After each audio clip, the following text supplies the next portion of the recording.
Hello, everyone. Today, we're going to dive into a story that begins in the most beautiful setting, but quickly turns into something far more painful. Imagine the golden glow of chandeliers, the soft sound of a string quartet echoing in the air, and the laughter of elegantly dressed guests filling the hall. It's my son's wedding day, something every mother dreams of, something I had waited for with all my heart.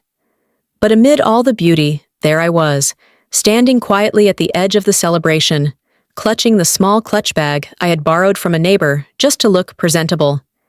I had rehearsed in my mind how proud I would feel seeing my boy, my only child, walking down the aisle with his bride. Yet the moment I finally reached him, leaned close to offer a smile, he bent toward me and whispered words that cut sharper than any blade. "Mom, don't embarrass me, just leave quietly." The room didn't go silent. Not in reality. The music played on, glasses clinked, cameras flashed. But inside me, everything stopped. His words echoed in my chest, hollow and merciless. My lips trembled, yet I forced a smile, as though nothing had happened, as though my heart hadn't just shattered in a single moment. Around me, the world kept moving. Guests passed by with cheerful chatter, waiters carried trays of champagne, and the bride's family laughed in a corner, radiant and proud. I felt like a ghost at my own son's celebration, invisible to everyone but painfully aware of every detail. The expensive suits, the sparkle of jewelry, the shine of polished shoes against the marble floor. All of it seemed designed to remind me of the gap between their world and mine. It was supposed to be a day of joy, a moment where every sacrifice I had made for him would finally feel worth it. I thought he would look at me and remember the nights I stayed awake sewing clothes, the mornings I walked miles just to get him to school on time, the years I bent over backward to give him a life better than my own. Instead, he looked at me as though I was a burden, a shadow he wanted gone before anyone else noticed. As I stood there, his whisper still burning in my ears, I felt two battles raging inside me. One, the instinct to stay, to prove my place as his mother. And two, the crushing wave of shame that urged me to leave before I caused any more discomfort to the son I loved more than life itself. So before you get too comfortable, take a moment to like the video and subscribe, but only if you really like what I'm doing here. And please, comment where and when you're watching this story. It matters to me, because while I tell you about the silence in my world that night, your voices remind me I am not telling it alone. I wish I could say I walked away with dignity, that I left untouched by the sting of his words. But the truth is, as I lingered there for just a moment longer, my heart screamed for him to take it back, to smile, to embrace me the way he once did as a child. Instead, he looked past me, eyes fixed on the applause around him, leaving me frozen in a moment I can never forget. That was how my son's wedding truly began for me, not with celebration, but with exile. And that whisper, so quiet that no one else could hear, would go on to shape everything that followed.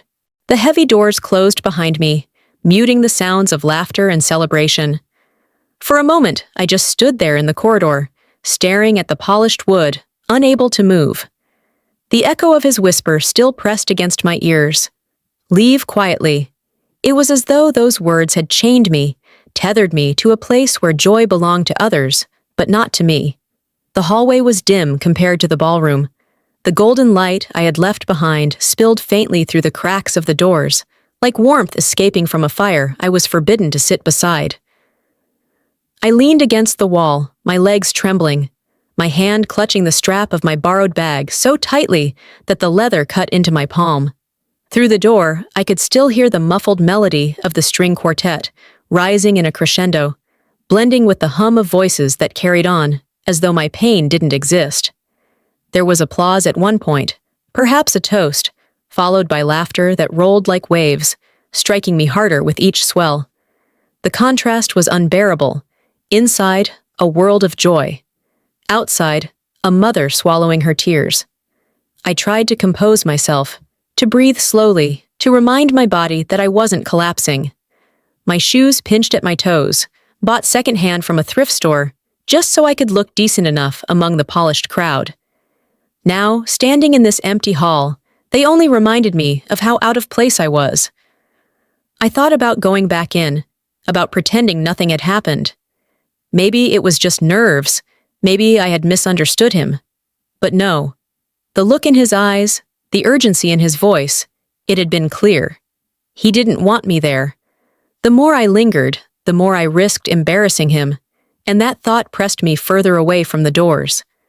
I began to walk, slowly at first, then with a pace that betrayed my desperation to escape. The corridor seemed endless, lined with portraits of strangers who had once mattered to this grand building, but were nothing to me. My footsteps echoed, each one reminding me that I was walking not just away from the wedding, but from a part of my son's life I no longer belonged to.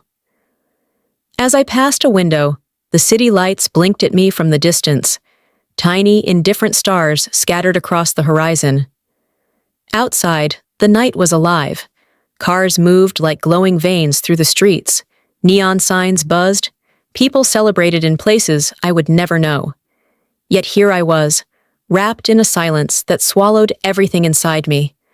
I pressed my forehead against the cool glass, hoping it might soothe the heat burning through my chest.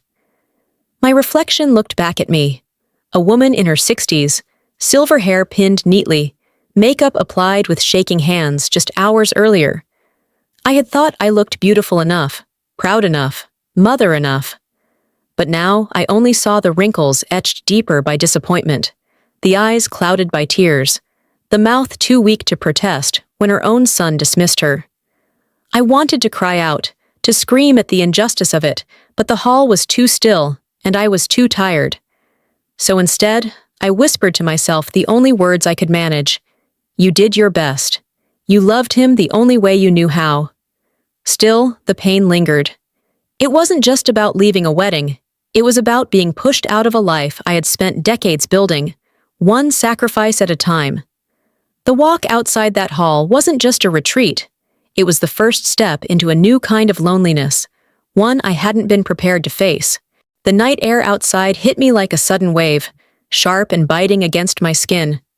For a moment, I simply stood there on the steps of the grand hall, breathing in the coolness, letting it sting me awake from the fog of humiliation I carried inside. The streetlights glowed in long yellow beams, stretching across the pavement, while laughter and music still spilled faintly from behind the thick walls I had left. I sat down on the edge of the stone steps, my body heavy, my heart heavier. And as the city moved around me, cars rushing past, strangers chatting on sidewalks, street vendors calling out their prices, I felt my thoughts pull me backward into the past. A reel of memories unfolded, uninvited but unstoppable. I remembered the first time I held my son in my arms. He was so small, so fragile, his tiny fists curling against my chest, as though I was the only anchor he had in this vast and terrifying world. I promised him then, silently, that I would do everything to protect him, to give him the kind of life I never had. That promise became my compass, guiding every decision I made. Back then, life was not kind. His father had left us when the boy was barely 2 years old, leaving me to navigate the storm alone. There were nights I cried quietly into a pillow so he wouldn't hear, mornings when I skipped meals so he could have enough to eat, years when every coin I earned was stretched thin. But I never regretted it. His smile, his laughter, his little arms around my neck, those were the riches I clung to. I remembered walking him to school, my hand clutching his as though letting go would mean losing him forever. I wore the same pair of shoes until the soles thinned out, just so I could save enough to buy him new ones.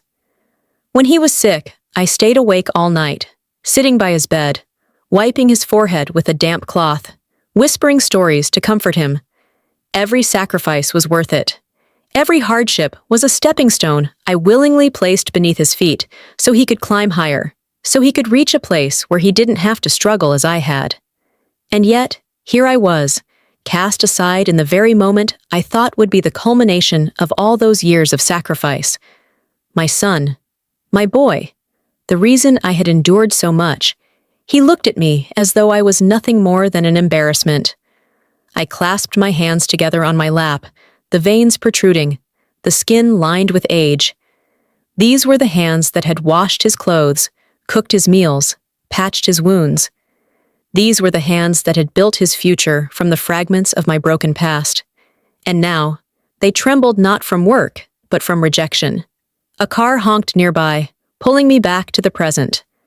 I watched as a couple stepped out of a taxi, dressed in fine clothes, laughing as they hurried toward the hall. They were latecomers to the wedding, perhaps. I lowered my eyes quickly, afraid they might see me sitting there like a discarded guest, a mother no one wanted. In that moment, I realized something cruel.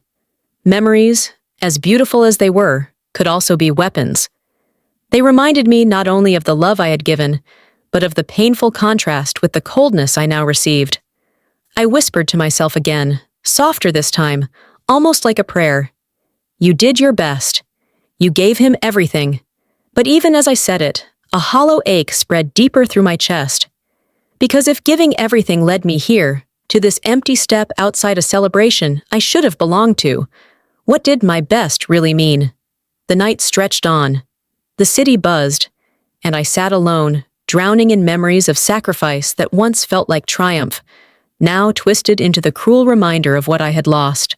The cold stone step beneath me was unyielding, but the memories that filled my chest were far heavier than the night air. I thought back to when it all began to change, when the warmth between my son and me began to slip, not with a sudden break, but with small cracks that widened quietly until they became impossible to ignore. It started the moment he met her. I still remember the first evening he brought her home, introducing her with a proud smile, his hand entwined with hers. She was beautiful, confident, with a voice like honey that could coat every word she spoke. She called me Mom that first night, even though we had just met, and I wanted so badly to believe she meant it. But beneath her sweetness, there was something else, a flicker in her eyes when they swept over my modest home, my worn-out furniture, the small cracks in the wall I hadn't been able to fix. That flicker told me I was being measured, and worse, that I had already failed the test. From then on, small things began to happen. My son, who once visited me every weekend, suddenly became too busy. He canceled dinners with vague excuses, postponed phone calls, and when he did come, she was always there, her hand on his arm, her voice guiding the conversation. Slowly, it stopped being about us, and everything revolved around them. I noticed how he looked at me differently. He used to beam when I made his favorite soup, his eyes lighting up with that boyish joy I adored. But one evening, he barely touched the bowl, glancing toward her instead. When she wrinkled her nose, subtly, almost unnoticeably, I understood. My food wasn't good enough anymore. Not for him. Not for the world he was being pulled into. The first real wound came one night after dinner. I had worn my nicest blouse, the one I had saved for years, and though it was simple, I had pressed it carefully, hoping to look good enough. We sat together at the table, and as I laughed at one of his childhood stories, she leaned closer to him and whispered something. I'll never forget how his laughter faded, how he shifted in his chair, embarrassed. Later that night, I overheard him telling her softly, I know, she doesn't really fit in, but she's my mom. Those words should have comforted me, but instead, they cut me open. Because what I heard wasn't pride, it was apology. He was apologizing for me, as though my existence was a stain he couldn't quite wash away. I went home that night with my stomach twisting, my heart pounding with a dread I couldn't shake. For the first time, I feared losing him, not to distance, not to time, but to shame. Shame of me, his own mother. From then, the distance grew sharper. My phone calls went unanswered for days. When he did pick up, his tone was rushed, distracted. She was always in the background, her laughter like a reminder that I was on the outside. I tried to ignore it, to convince myself it was just the natural course of growing up. Children get busy, they build new lives. But deep inside, I knew better. Each word unspoken, each visit missed, each glance filled with discomfort. They weren't just signs of adulthood, they were signs of betrayal. And betrayal doesn't come suddenly. It creeps in, soft and invisible, until one day you find yourself sitting in the cold, alone on a stone step, wondering how your son's heart slipped so far from yours. The first time I truly faced her, not the polite smile, not the practiced sweetness, but the woman beneath the mask, was at their engagement dinner. It was supposed to be a celebration, yet I remember walking into that gleaming restaurant and immediately feeling like an intruder in a place I didn't belong.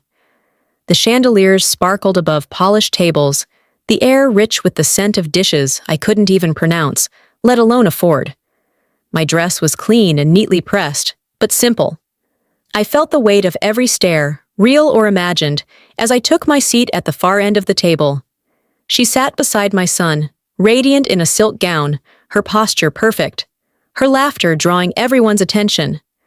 And though her lips curved into a smile when she glanced at me, her eyes told a different story.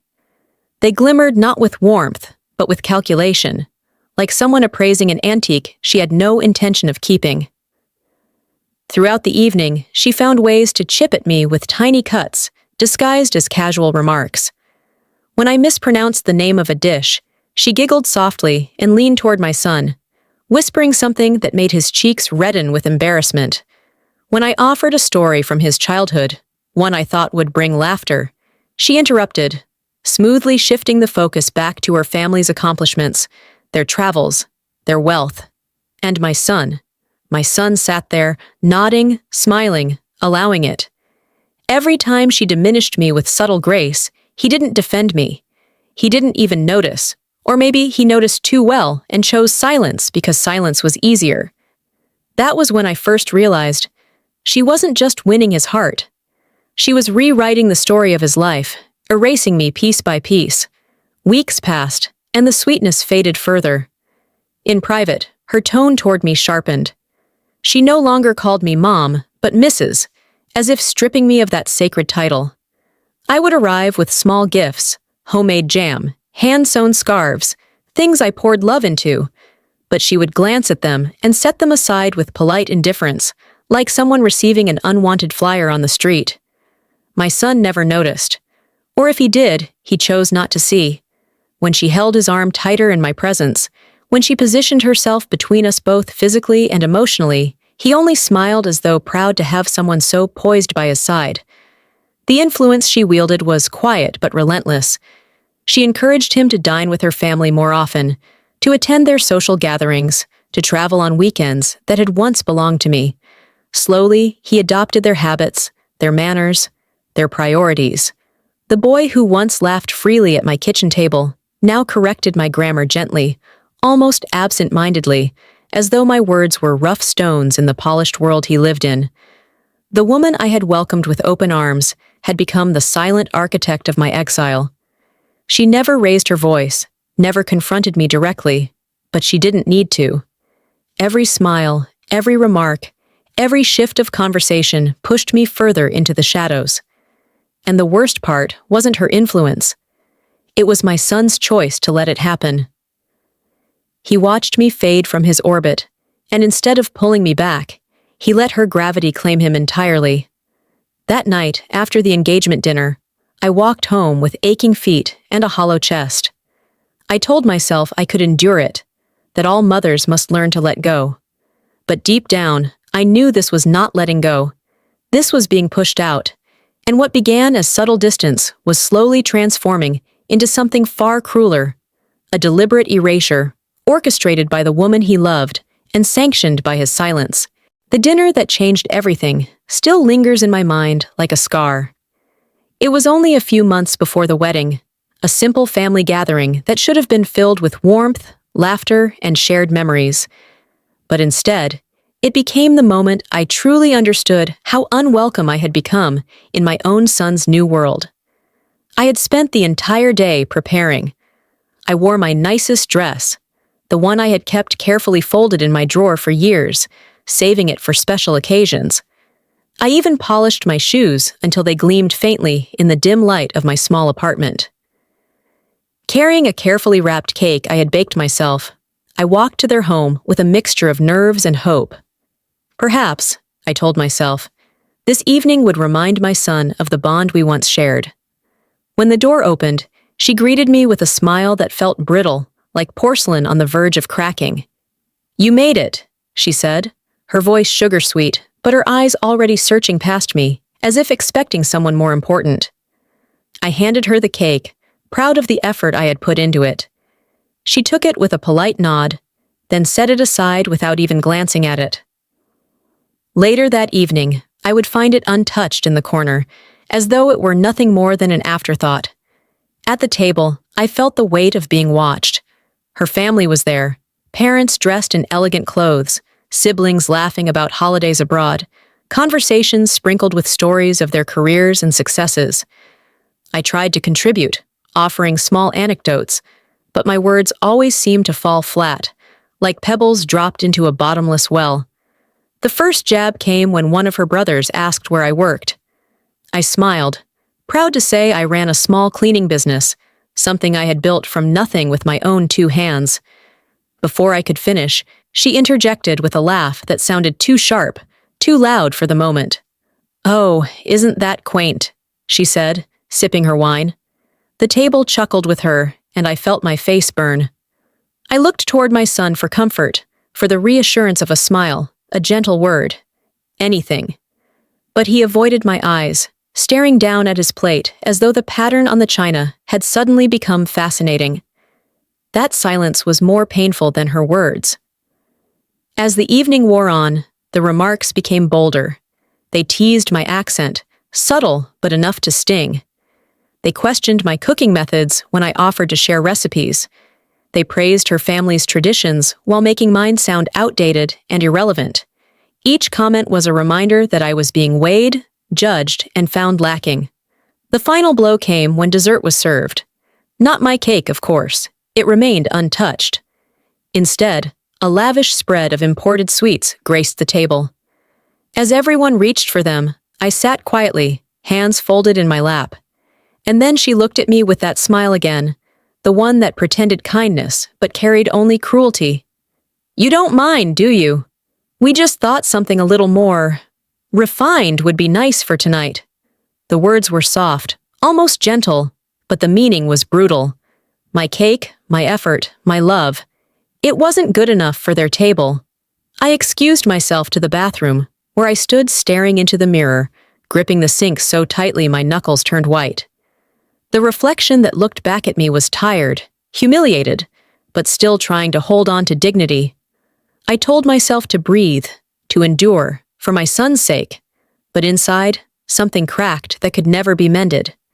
That dinner wasn't just a meal, it was a declaration that in their eyes I was less, and in my son's silence, I understood he agreed. The weeks leading up to the wedding should have been filled with joy for me. After all, what mother doesn't dream of seeing her child begin a new chapter, building a family of his own? I imagined helping with little details, offering traditions from my past, or even simply sitting with him to share the nervous excitement. But instead, I found myself on the outside, watching preparations unfold from a distance. I still wanted to be part of it, though, so I focused on one thing I could do: preparing a gift. Not just any gift, but something from my heart, something that carried the weight of years of sacrifice and love. I decided to make a quilt, each square stitched from pieces of fabric that told a story. A fragment from the shirt he wore to his first day of school. A piece of the blanket that had wrapped him when he was a baby. Even a small patch from the dress I wore the day I signed the papers for his college admission. Tears staining the fabric as I realized I had made it, that I had given him a chance. Night after night, I worked on it, my eyes straining in the dim light of a single lamp, my fingers pricked and sore from the needle. But every stitch felt like a prayer, every knot a whispered hope that he would feel my love woven into it. I imagined him opening it with surprise, showing it proudly to his bride, explaining the meaning of each piece. It would be my way of reminding him, and maybe her too, that no matter what they thought of me, I was part of his story. When the day came, I wrapped it carefully in tissue paper and placed it in a simple box tied with ribbon. My heart raced as I carried it to their home, holding it close as though it were fragile.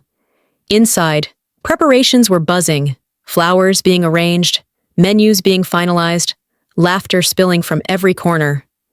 I stood awkwardly near the doorway, clutching the box, waiting for the right moment. When I finally offered it, her eyes swept over the package without curiosity. She smiled, thin and polite, before handing it to a cousin who set it aside on a pile of gifts. I wanted to explain, to tell the story behind each stitch, but before I could speak, she turned away, drawing my son into a conversation about the wine selection. My words died in my throat. Later, as I lingered near the gift table, I overheard her voice, light but laced with disdain. "It's sweet, really, but who even uses handmade quilts anymore? We'll probably just put it in storage." The group around her chuckled softly, and though I tried to pretend I hadn't heard, my chest tightened until I could barely breathe. I looked at my son again, hoping, pleading, for some sign that he valued what I had done. But he only smiled at her, nodding, as though agreeing with every word. That night, I lay awake, staring at the ceiling of my small apartment, the silence pressing against me like a weight. The quilt I had made with so much love had already been dismissed, forgotten, unworthy of a place in their future. And with it, I felt as though I too had been folded and packed away, tucked into the shadows of their new life, never to be needed again. The morning of the wedding dawned bright and warm, but for me, it carried a heaviness I couldn't shake. I had woken before the sun, ironing my dress until the fabric was smooth, polishing my shoes one last time, combing my hair until every silver strand lay neatly in place.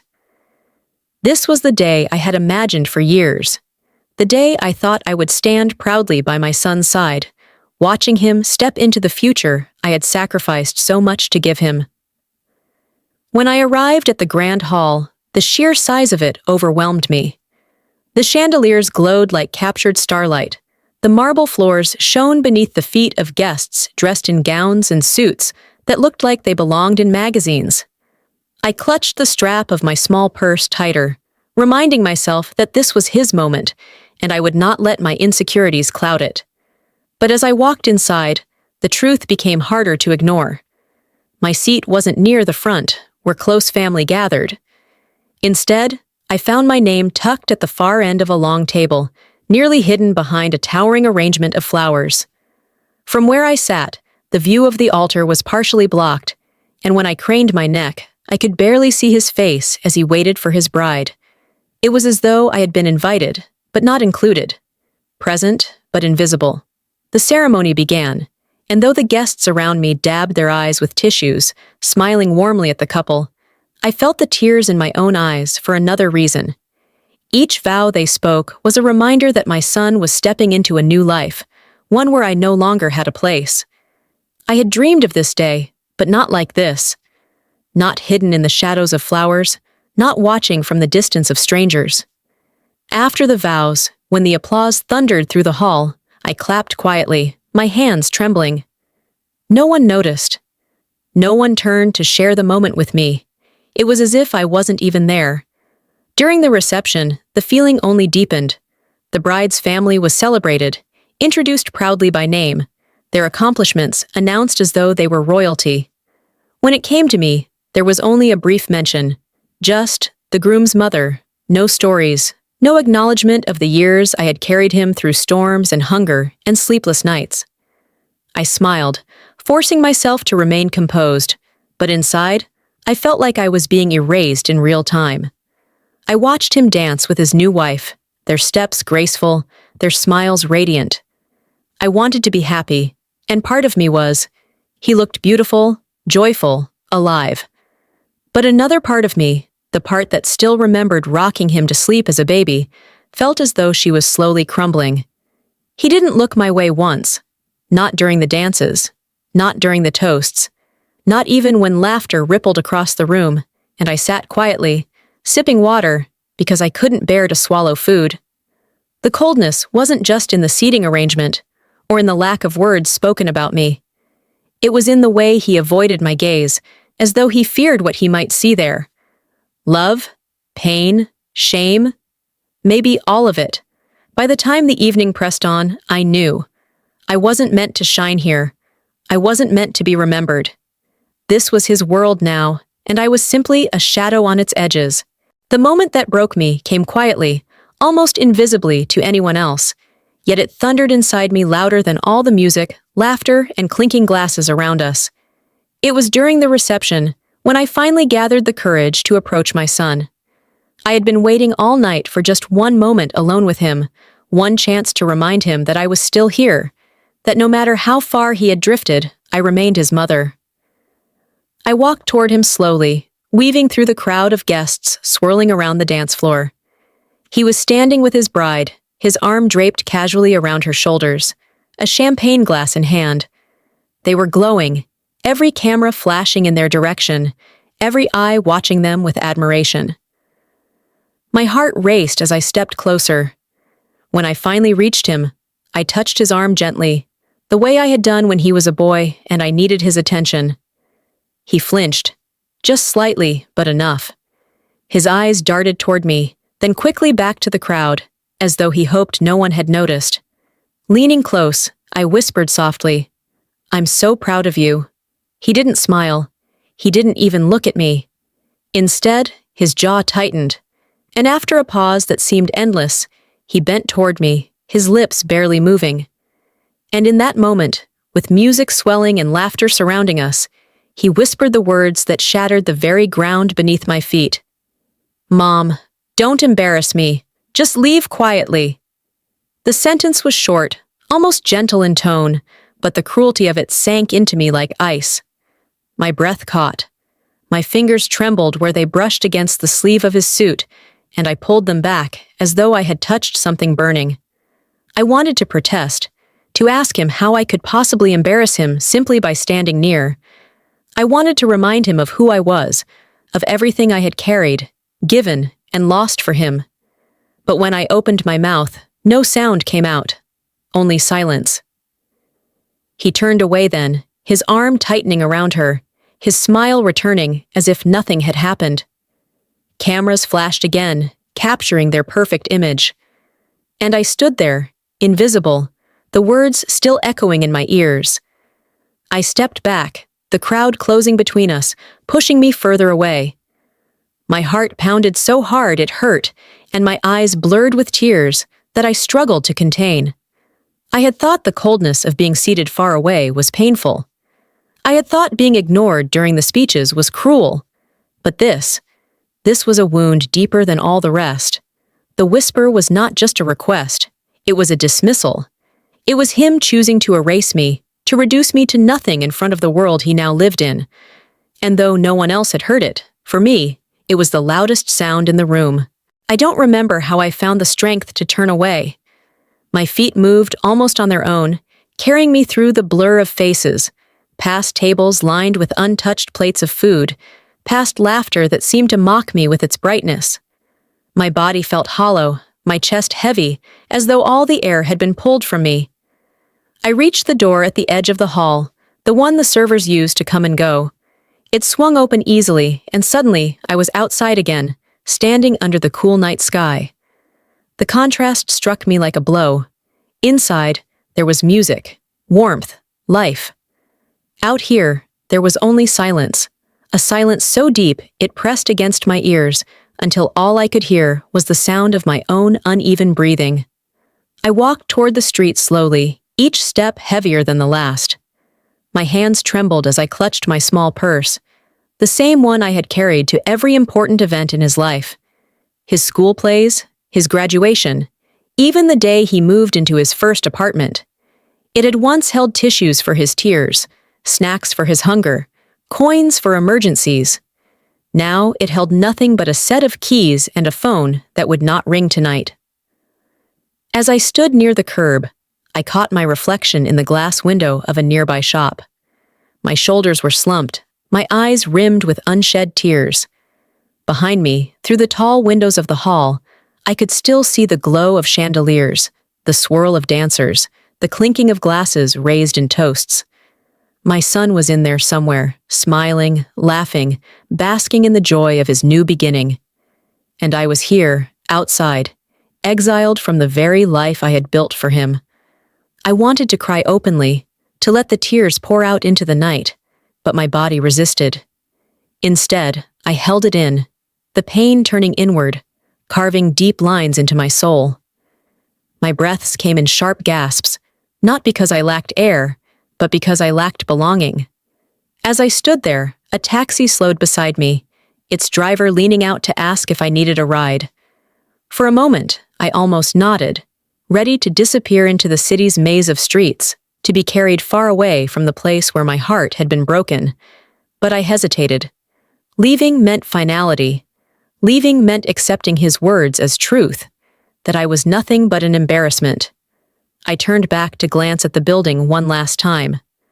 Through the glass, I saw him again. He was laughing, his hand on her back, their faces glowing as guests surrounded them. The sight should have filled me with pride, but instead, it hollowed me further. Because he looked complete without me. The taxi drove away. I stayed on the curb, the night wrapping itself around me like a cloak I had not asked for. The city lights blurred through my tears, becoming streaks of gold and red. And in that lonely silence, I realized something that pierced me deeper than his whisper had. I hadn't just left the wedding. I had left his life. Every step away from that hall was a step into a future where my son no longer saw me as part of him.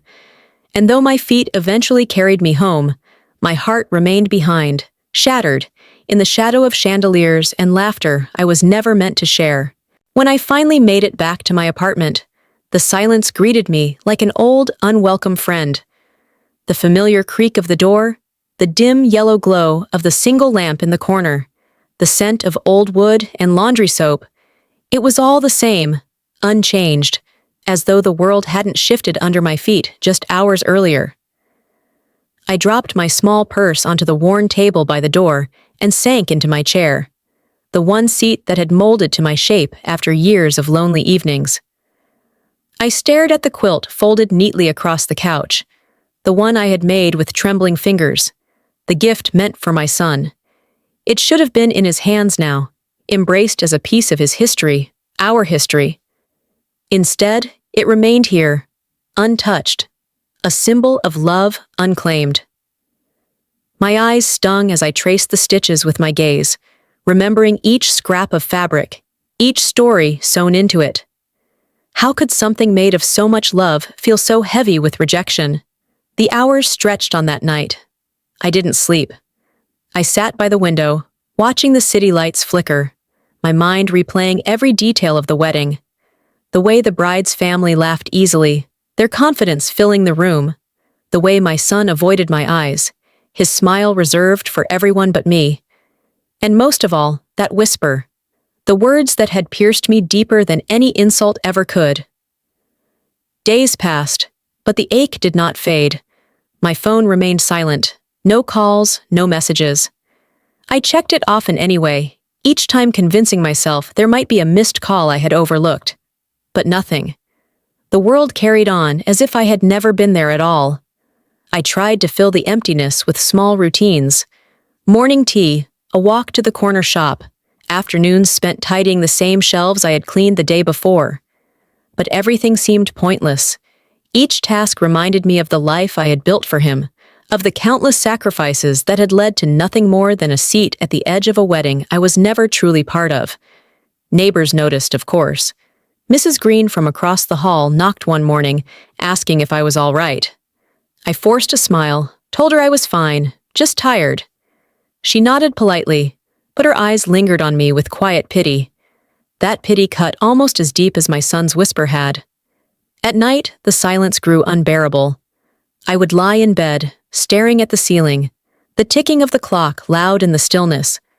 I thought of calling him, just to hear his voice, but fear stopped me. Fear that he wouldn't answer. Fear that, even if he did, his tone would be cold, distracted, filled with the same distance that had haunted me for months. The days turned into weeks, and still, nothing came. No visits, no calls, not even a message passed through someone else.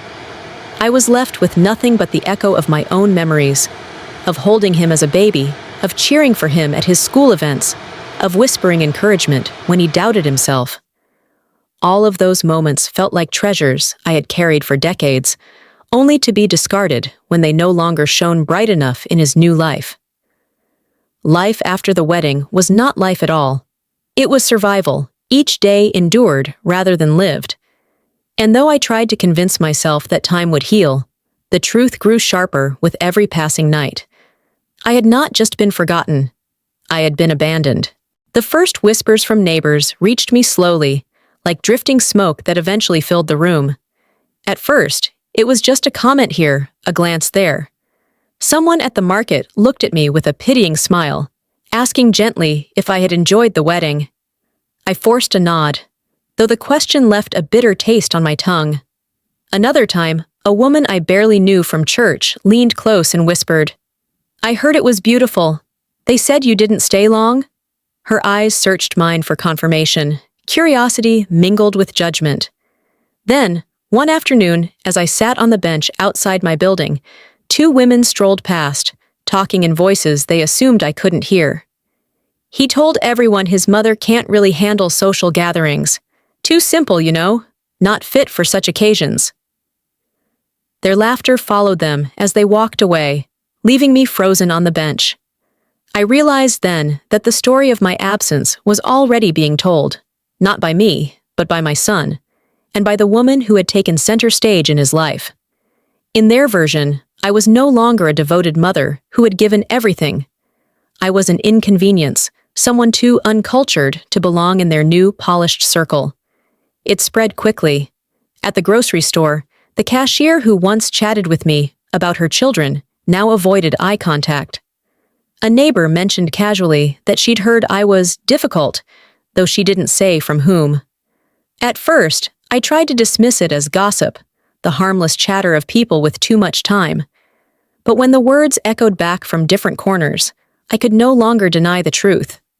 My own son had painted me this way. I imagined him at dinner parties, smiling awkwardly as his wife recounted stories of my supposed missteps, how I dressed, how I spoke, how I didn't understand their world. I pictured him nodding along, too timid to defend me, too eager to preserve his place in her family's good graces. Each imagined scene pierced deeper than the last. One evening, Mrs. Green knocked on my door again.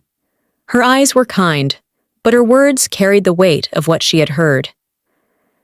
"They say you made a scene," she murmured carefully, as though she didn't want to believe it herself. My breath caught, my fingers tightening on the doorknob. "That's not true," I whispered. My voice trembled, but my conviction was clear. "I didn't make a scene. I didn't even stay long enough to cause one." She gave a sympathetic nod, but the doubt in her eyes lingered, and I realized then how powerless I was. Truth didn't matter. What mattered was the story they chose to tell. Alone in my apartment that night, I sat staring at the quilt still folded on the couch. To me, it was a tapestry of love, a history of sacrifice. But to them, to him, it had become just another piece of evidence of my inadequacy, something to laugh about behind closed doors. The whispers grew louder, echoing in every corner of my small world. And no matter how hard I tried to silence them, I couldn't escape the cruel reality. I hadn't just been abandoned at the wedding. I had been rewritten, reshaped into a caricature of failure, until even strangers pitied me for the shame my son claimed I brought. The realization settled in slowly, like a storm cloud drifting closer, until it consumed the entire sky. I had not only been pushed out of my son's life, I had been reshaped in the eyes of others, into someone unworthy of respect. It was a cruelty I hadn't anticipated, one that went beyond silence and absence. This was betrayal in its most corrosive form, to take my love, my sacrifices, my dignity, and twist them into a story of shame. I began to notice how people looked at me differently. At the market, an old acquaintance tilted her head, her tone soft with unnecessary sympathy. "You must be so proud of him, marrying into such a successful family." The words were meant kindly, but I could feel the undertone, pride mixed with pity, as though I should be grateful he had risen above me, even if that meant leaving me behind. The cruelest part was knowing where it came from. My son had not defended me. He had allowed their version of me to take root, and perhaps he had even watered it himself. Instead of correcting the lies, he had chosen comfort in their world over truth in ours. That hurt more than any whispered insult. I remembered the years I had defended him, even when others doubted. When he struggled in school, I stood by him. When money was short, I worked extra hours, telling everyone proudly that he was brilliant, destined for more than any of us. I fought for his reputation with every ounce of my being, protecting him from judgment and doubt. And yet, when the time came, he could not do the same for me. The neighbors' whispers were no longer just background noise. They seeped into me, curling around my thoughts late at night. I began to ask myself questions I never thought I would. Was I truly an embarrassment? Had I failed in ways I couldn't see? Was my love too small, my efforts too humble to be worth remembering? I tried to fight those thoughts, tried to remind myself of the truth.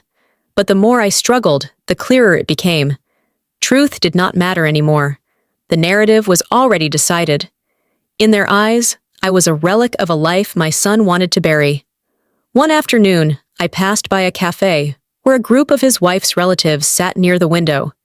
They were laughing, sipping their coffee, leaning in close as though sharing secrets. When they saw me, their voices hushed for just a second.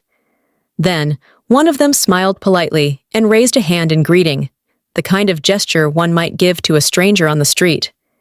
It was polite, empty, and final. That night, I sat by my window, staring out at the glow of the city. For years, I had believed love was enough, that if I gave everything, it would return to me in some form. But now I understood. Love is not always remembered. Sacrifice is not always honored. And sometimes, the very people you fought hardest for become the ones who twist your story until you no longer recognize yourself in it. The cruel realization was not simply that I had been left behind. It was that my son had allowed me to be diminished, erased, and mocked. That was the betrayal that cut deepest of all. The night air outside hit me like a sudden wave, sharp and biting against my skin. For a moment, I simply stood there on the steps of the grand hall, breathing in the coolness, letting it sting me awake from the fog of humiliation I carried inside. The streetlights glowed in long yellow beams, stretching across the pavement, while laughter and music still spilled faintly from behind the thick walls I had left. I sat down on the edge of the stone steps, my body heavy, my heart heavier. And as the city moved around me, cars rushing past, strangers chatting on sidewalks, street vendors calling out their prices, I felt my thoughts pull me backward into the past. A reel of memories unfolded, uninvited but unstoppable. I remembered the first time I held my son in my arms.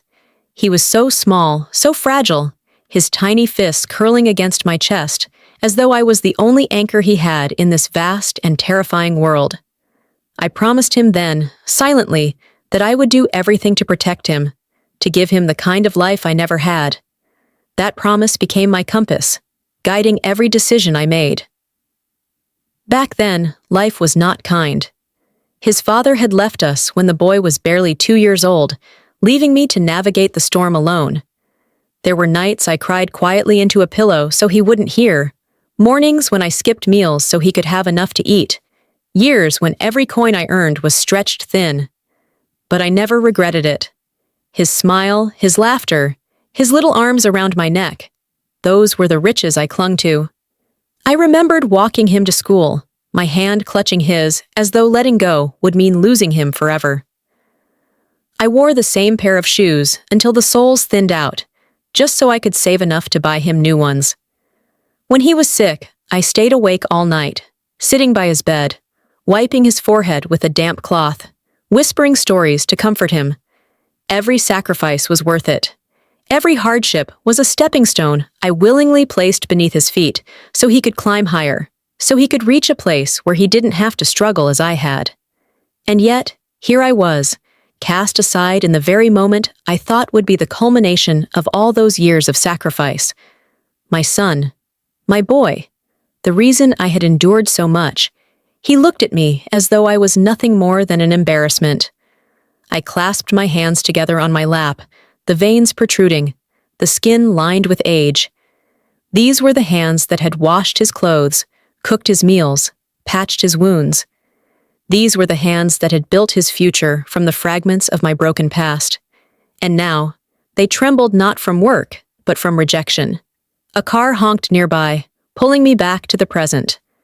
I watched as a couple stepped out of a taxi, dressed in fine clothes, laughing as they hurried toward the hall. They were latecomers to the wedding, perhaps. I lowered my eyes quickly, afraid they might see me sitting there like a discarded guest, a mother no one wanted. In that moment, I realized something cruel.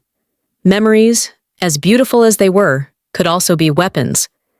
They reminded me not only of the love I had given, but of the painful contrast with the coldness I now received. I whispered to myself again, softer this time, almost like a prayer.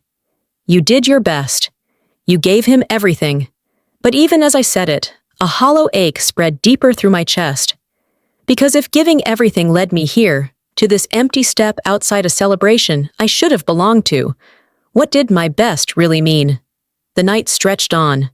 The city buzzed, and I sat alone, drowning in memories of sacrifice that once felt like triumph, now twisted into the cruel reminder of what I had lost. Time moved differently after that realization.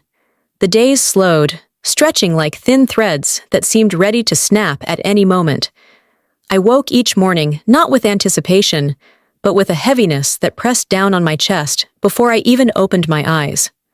My apartment, once filled with the noise of life, pots clanging in the kitchen, the shuffle of my son's shoes when he visited, was now a sanctuary of silence. I began to live gently, almost carefully, as though I were afraid to disturb the quiet.